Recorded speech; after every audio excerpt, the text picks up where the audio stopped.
Magandang araw! Ngayong hapon ay samahan niyo naman akong magluto ng panghapunan. Halina't simulan na natin!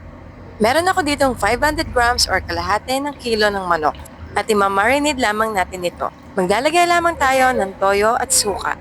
Parehong 1/4 nga pala ang sukat na iniligay ko dyan. Naglalagay na rin ako ng paminta, bawang, laurel at magic sarap. At matapos nga nating timplahan nito ay mamassage lamang natin ito gamit ang malinis na kamay. Matapos nating i-massage ay imamarinate lang natin ito for 30 minutes.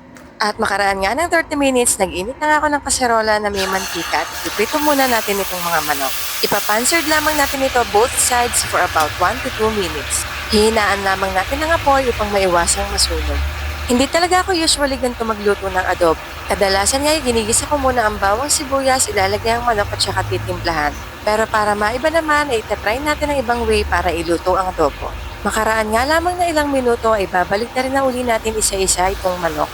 Ipapansered muli natin itong kabilang side naman for about 1 to 2 minutes. Matapos nga natin ipansered ang manok ay maaari na natin itong hanguin. Ipapagpatuloy na natin ang pagluluto at dito na rin tayo magigisa. Maglalagay nga pala uli ako ng bawang at agad ko naman sinunod ang sibuyas. Kalahating ulo ng bawang nga lang pala ang ginamit ko dyan at 1 medium-sized onion. Chinap ko lang sila ng maliliit. Igigisa lamang natin ito hanggang sa magbago ang kulay at mag-aroma. Habang ginigisa ko nga pala yan ay kinukudkod ko rin yung mga nanikit sa ilalim. Isa ito sa magpapasarap at mag-a-add ng flavor sa ating adobo. At kapag ready na ang bawang at sibuyas ay maaari na nating ilagay ang pinagbabara ng manok. Magdadagdag lamang ako ng 1 cup of water and 1 chicken cube.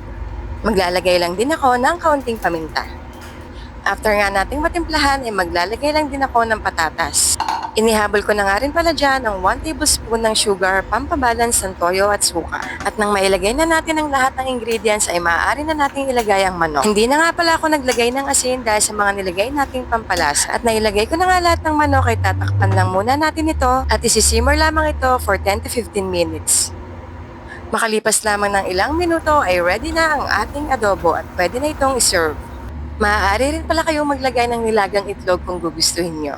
At dito na nga nagtatapos ang ating chicken adobo. Thank you for watching! For more recipe videos, please like and follow Marga's Kitchen here on Facebook and other social media platforms.